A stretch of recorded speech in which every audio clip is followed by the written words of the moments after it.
Sama dengan konsep Al-Mahdi kan, karena keinginan. Karena memang rekan sekalian, di akhir zaman ini takdir, bukan usaha.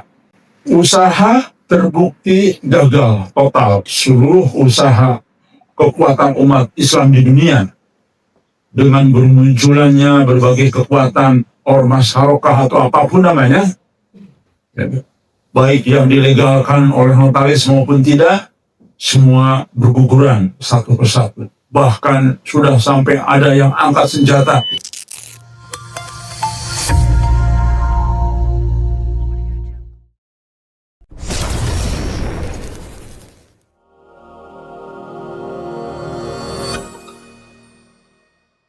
Kajian pada pagi ini saya ingin menyambung dengan berbagai tulisan atau serat atau manuskrip atau dokumen atau wangsit. Ya. Kita sudah bahas kemarin wangsit Siliwangi, serat Sabdo Palon, lalu kita juga sudah membahas serat Musaral Jayabaya, serat itu tulisan. Ya. Nah ini nanti terakhir lalu serat Sentini, ya. Nah, ada lagi, tapi tidak terlalu terkenal, tapi nanti kajian berikutnya kita akan bahas. Saya ingin loncat dulu dengan serat Rangga Warsita. Beliau lebih menekankan kepada bahwa menyebut Satrul Pening itu sebagai sinisihan wahyu. Nah, ini ciri khasnya dari serat Rangga Warsita ini. Baik, apa pendapatnya? Ya, sesuai dengan wangsitnya. Sinisihan wahyu itu artinya, menurut persepsinya punya dua ciri khas katanya. Ya. Saya langsung terjemahkan ke bahasa Indonesia ya, tidak ada bahasa Jawanya supaya terpoin. Yang pertama, Satrul Pening itu sebagai kesatria yang sangat patuh terhadap ajaran agamanya. Itu cirinya ya. Hingga ia mendapatkan julukan pendeta penjunjung tinggi nilai-nilai religius, pengawal ajaran agama yang diyakini. Pendeta bukan berarti pendeta Kristiani, itu bahasa. Kalau zaman dulu kan pemahaman pendeta itu tokoh agama ya. Yang kedua, sebagai pemimpin yang selalu berpedoman kepada petunjuk ilahi, baik yang tersurat dalam kitab Sinrat maupun tersirat dalam kitab Gumelar. Artinya Sinrat itu berdasarkan Quran dan hadis, nanti kita lihat ya. Dan berdasarkan kitab Gumelar itu Mubasyirat sebetulnya. Nanti kita lihat tafsirnya. Tafsir dari kedua ciri ini adalah dari dua poin tersebut dilihat dari sisi simbolik spiritual Jawa, termasuk ajaran Islam dan tafsir ruhani akhir zaman. Jadi berdasarkan tafsir seperti itu. Yang pertama tadi disebutkan sebagai kesatria yang sangat patuh terhadap ajaran agamanya sehingga ia mendapat julukan pendeta. Makna lahiriahnya adalah seorang kesatria dengan tradisi Jawa, bukan hanya prajurit fisik, tetapi seorang manusia yang menempuh jalan kebenaran dengan keberanian, kejujuran, dan kesetiaan kepada Tuhan. Ketika disebut mendapatkan julukan pendeta, artinya ia telah sampai kepada tingkat spiritual tinggi. Bukan hanya tahu ajaran, tapi juga menghidupi dan menjadi cermin ajaran itu tersebut. Jadi artinya dia sudah bukan omdo lagi, ya. Bukan hanya teori tentang agama, tapi praktek sama antara ucapan dengan kehidupannya. Kan banyak nih para penceramah hanya ngomong di panggung, ya, di mimbar, tapi belum tentu kesehariannya sama dengan apa yang diucapkannya. Nah, kalau satu piningit versi Prakawasita tidak, dia sudah sama, artinya betul-betul menjalankan kehidupan sesuai dengan kaidah agama. Tadi makna lahiriah, makna batiniah. Dalam konteks Islam ini menggambarkan seorang abid atau ahli ibadah yang sudah naik derajat menjadi arif billah, atau seorang yang mengenal Allah bukan sekadar lewat syariat, tapi lewat pengalaman langsung dalam ketaatan dan penyerahan diri yang dalam pencapaian ruhaniyahnya disebut dengan syariat, ya, atau torekoh, atau hakikat, atau ma'rifat lah istilahnya. Jadi kehidupannya sudah lengkap, baik dari sisi apapun.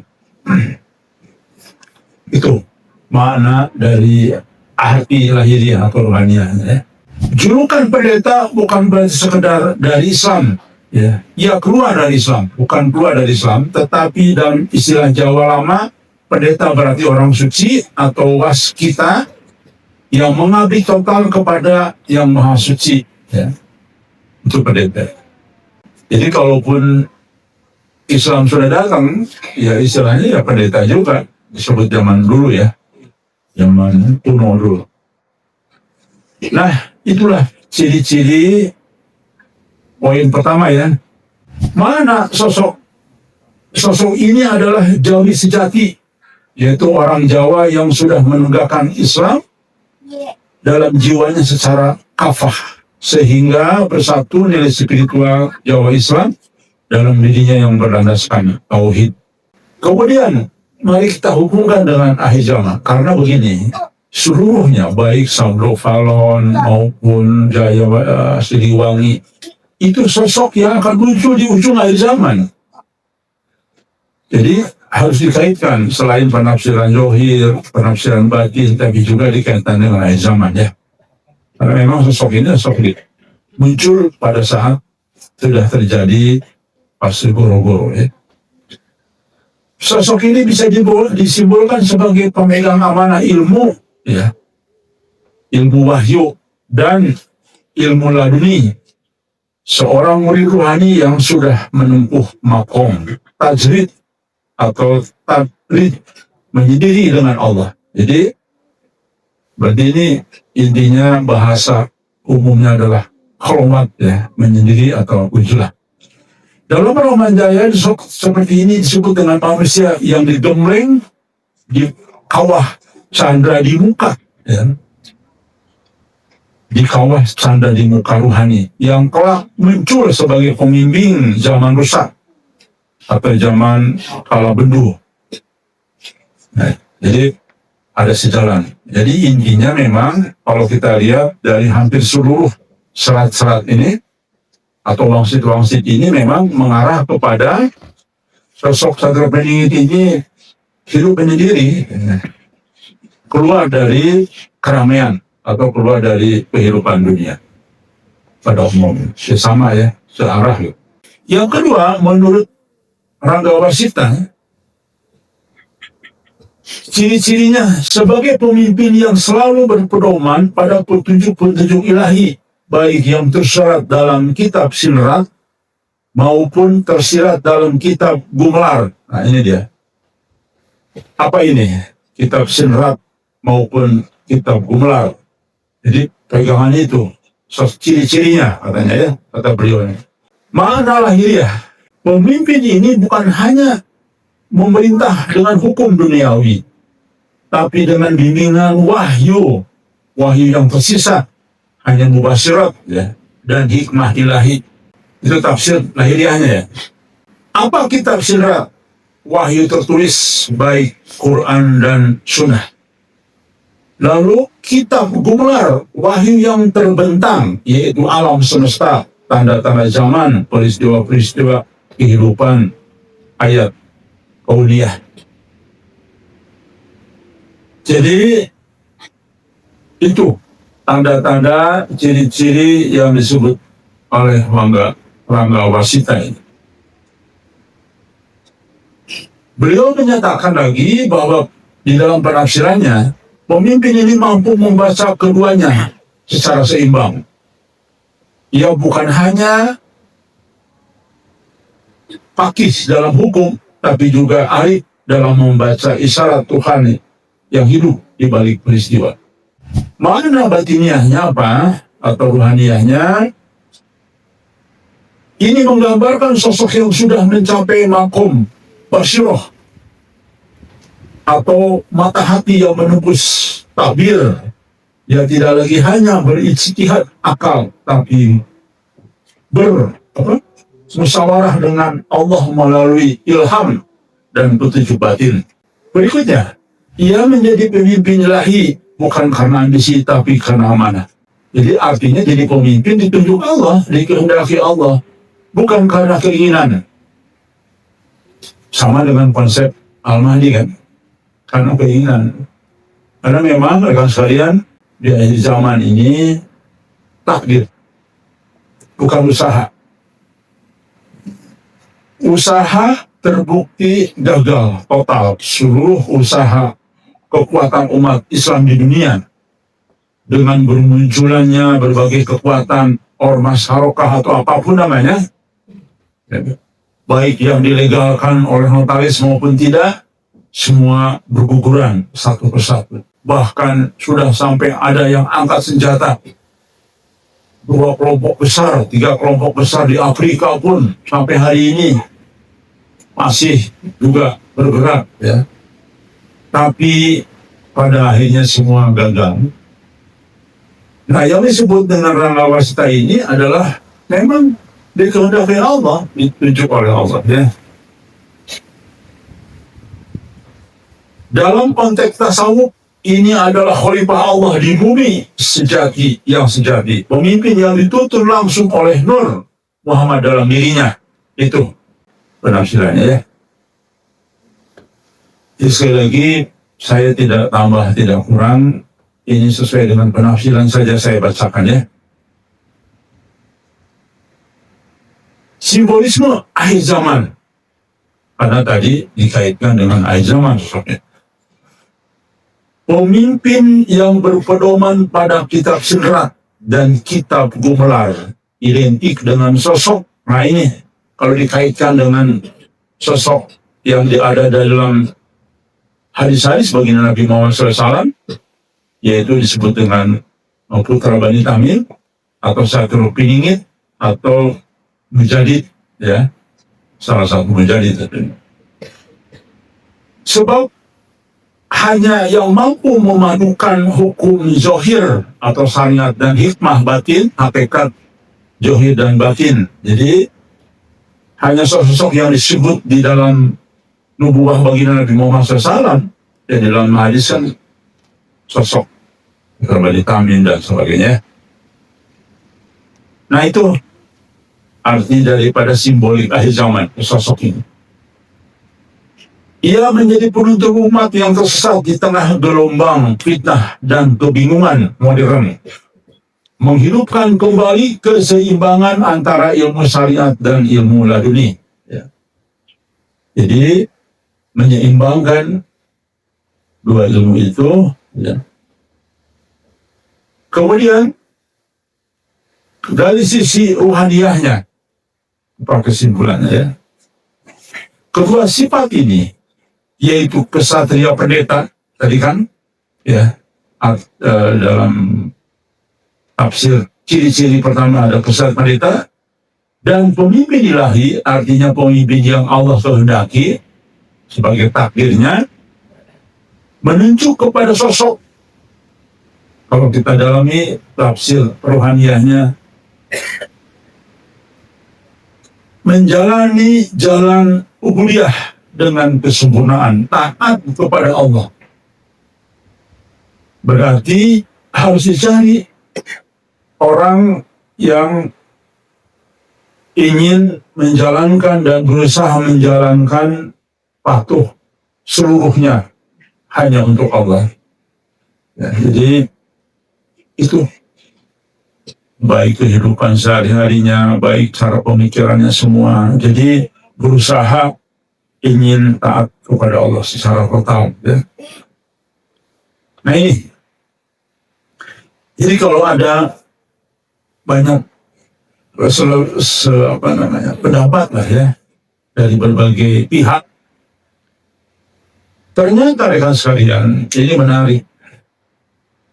Seluruh wangsit-wangsit yang ada, seluruh ramalan yang ada, ya, itu ternyata menariknya adalah semuanya mengerucut kepada orang yang bertauhid kuat, orang yang berpendirian kepada akidah yang kuat. Ya.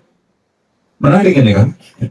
Jadi walaupun dianggap ramalan, tapi lihat bahasa-bahasanya kan kesatria pendeta, pemimpin ilahi kan, tuh lihat. Sama. Padahal ini bisa jadi kalaupun Islam sudah lahir, Islam yang hampir kadang-kadang menyatu dengan agama lainnya. Zaman dulu kan begitu. Bahkan sampai hari ini masih ke bawah-bawah, itu namanya Islam kejawen. Tapi sudah menunjukkan sifat-sifat dihubungkan dengan agama, dengan tauhid, dengan kaidah-kaidah Islam yang seharusnya diterapkan. Jadi itu yang pertama tadi, sifat kesatria pendeta dan pemimpin ilahi adalah menjalankan jalan ubudiyah.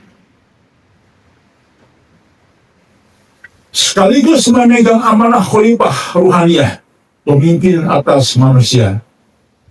Nah, jadi kalau sudah takdirnya tercapai, sosok ini akan menjalankan amanah khalifah ruhaniyah, ya. Itu artinya.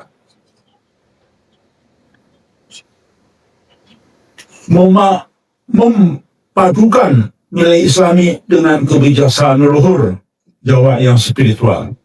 Artinya ada di tengah-tengah, tidak aneh-aneh dan juga tidak ekstrim. Itu. Jadi tetap walaupun Islam kuat, tapi tidak lupa dengan budaya leluhurnya, ya, dengan kesantunan orang-orang yang ada di Pulau Jawa lah. Kan di Pulau Jawa ini terkenal santun, ya. Jawa Timur, Jawa Tengah, ya, Jawa Barat terkenal santun-santun kan. Begitu kira-kira gitu, ya. Dan menjadi jembatan antara dunia lahir dan batin, syariat dan hakikat, masa lalu dan masa depan. Tuh, lihat, ya. Jadi artinya sosok ini selalu berpikir dari semua sisi, baik masa lalu harus dilihat, kemudian masa berjalan, dan nanti masa depan. Ini sebetulnya kalau kita perhatikan, memang ada poin-poin penting di sini, ya. Ternyata baik Sabdo Palon, baik Jayabaya, maupun Rangga Wasita, ya, ini memiliki, walaupun dari sudut pandang yang berbeda, ternyata ujung-ujungnya sama. Jadi sosok Satrio Pinginit ini memiliki ketaatan beragama, ya, dan bahkan lebih jelas lagi secara khusus, baik lokasi, tempat, atau ciri khas lain, dan diperkuat lagi dengan Rangga Wasita ini, orang yang mendapat julukan sebagai kesatria pendeta dan pemimpin ilahi, ya. Jadi artinya tidak harus menjadi ulama, tidak harus menjadi orang yang pandai beragama, tetapi kesatria, ada kalimat kesatria. Artinya betul-betul melaksanakan, menegakkan. Begitu. Karena ada kata-kata satria, jadi kehidupan perilaku sehari-harinya sudah sesuai, gitu. Sambil menjalankan juga arah kebijakan dan langkah-langkahnya ya. Dan pemimpin ilahi. Nah, jadi pemimpin ilahi itu rekan sekalian berarti dikaitkan dengan akhir zaman tidak ada lagi memang Al-Mahdi satu, atau ada juga istilahnya Al-Mansur ya. Kemudian ada siapa lagi? Bani Tamim, putranya ya, artinya ketua kelompoknya. Satu lagi siapa? Al-Haris Al-Haras. Itulah pemimpin ilahi, artinya pemimpin yang memang dikehendaki oleh Allah, ditakdirkan oleh Allah, ya, sama persis dari setiap wangsit-wangsit yang ada, hampir sama persis. Dan menariknya, dari penafsiran Rangga Wasita pun begitu. Hidupnya sudah menyendiri keluar dari hiruk pikuk dunia. Menarik kan? Artinya apa? Sama dengan perilaku para utusan lainnya berarti. Karena hampir seluruh utusan Allah pasti mengalami yang disebut dengan menyendiri. Ya. Maka Islam yang saat ini berkembang banyak sekali dikaitkan dengan mencari Tuhan itu di gunung, di kampung, bertapa, ya, dan sebagainya. Itu karena memang para Rasul Nabi dan juga tokoh-tokoh dulu melaksanakan hal-hal yang hampir serupa. Walaupun yang saat ini dilakukan sudah tidak sesuai dengan syariatnya ya, yang seharusnya dilakukan. Nah begitu. Karena saat ini banyak orang yang bertapa itu padahal jadi tidak sholat. Saya kebetulan ada teman ya, rekan saya yang dulu pernah katanya ikut-ikutan bertapa dan sebagainya. Itu bertapa itu dari pagi sampai malam, sampai sore itu duduk aja di batu ya. 12 nggak sholat, itu kan bukan sesuai dengan syariat. Nah, ini tidak. Justru sosok yang disebut di dalam serat Rangga Wasita ini adalah seorang kesatria pendeta, artinya menjalankan kehidupannya sesuai syariat agama.